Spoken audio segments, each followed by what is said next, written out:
Allô la Terre? Ici la Terre. Bonjour à toutes et à tous, c'est Chloé le chimpanzé, Kélia le panda, Lucie la Ouistiti et Lilou la louve. Bienvenue dans l'émission Allô la Terre sur Radio ACB. une émission sur les dommages causés à notre planète et les solutions à mettre en œuvre. Allô la Terre?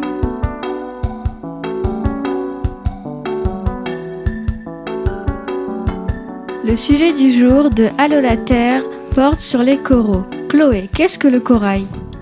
Le corail désigne un animal qui vit dans les eaux chaudes et ressemble à des cailloux multicolores. La partie vivante du corail est basée sur la partie morte. C'est donc cela qui forme le récif corallien.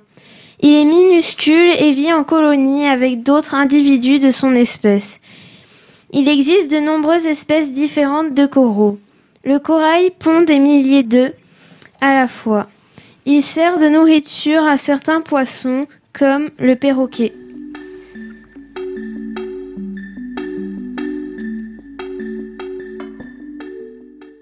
Quelles menaces s'exercent sur les coraux? Les causes des dégradations sont multiples et variées. La pollution chimique due au rejet des eaux usées dans le lagon et à l'arrivée des eaux pluviales riches en résidus d'engrais utilisés dans l'agriculture représente sans doute l'une des plus graves menaces. La fréquentation croissante du récif, le prétinement, les prélèvements et la pêche d'espèces vivantes aboutissent à une dégradation du corail.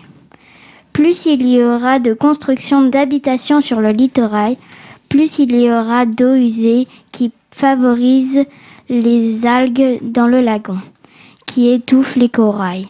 Pendant longtemps, on retirait les corails du lagon pour les chauffer dans des fours et obtenir de la chaux.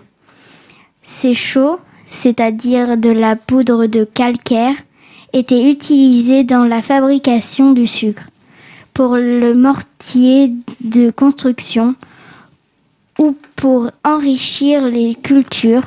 Aujourd'hui, il en interdit de ramasser du corail.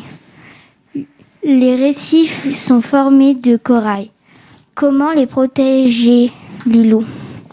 Il faut créer des zones protégées comme le parc marin qui existe à La Réunion.